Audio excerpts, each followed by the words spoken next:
I wish that I were in a mood for good humor, but I'm not. We are hell-bent in the direction of destroying our planet, and frankly, we appear to be doing very little about it. Decades ago, visitors from other planets warned us about where we were headed and offered to help. But instead, we, or at least some of us,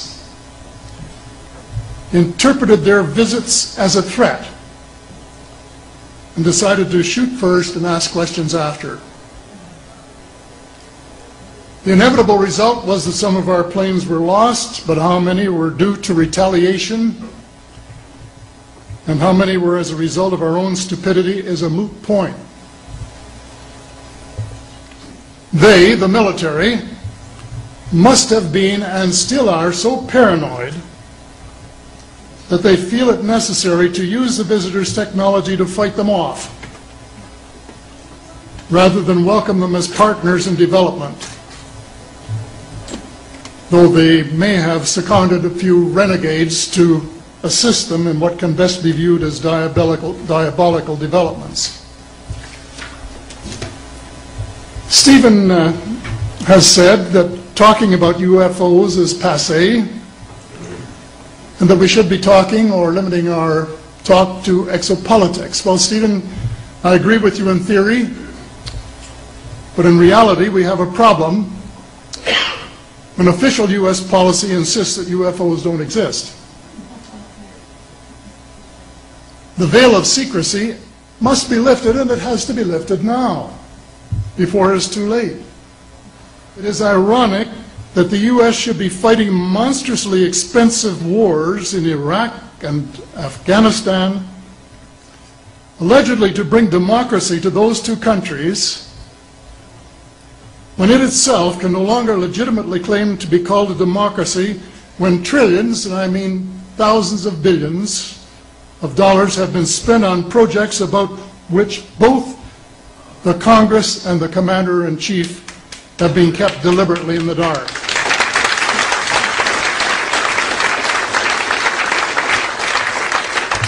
How much has been accomplished in 60 years of feverish activity by some of the most educated minds in the United States?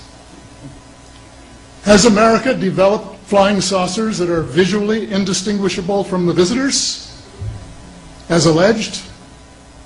And if so, what do they propose to do with them? Even more critical, what progress has been made in the development of clean energy sources that could conceivably replace fossil fuels and save the planet from becoming a veritable wasteland? Well, who has the answers? Someone does, but apparently they aren't telling either secretaries of defense or presidents because they don't have, quote, a need to know. In a story told by Dr. Stephen Greer,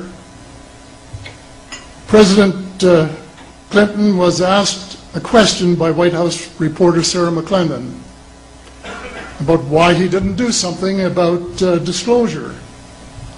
And Clinton replied, "Sarah, there's a government inside the government, and I don't control it." Excuse me, doesn't the Commander-in-Chief and the person who allegedly has their finger on the nuclear trigger have a right to know what his subordinates are doing? The people of the United States who have paid the bills have the right to know. The people of the world demand to know because it is our descendants too whose lives are in mortal danger.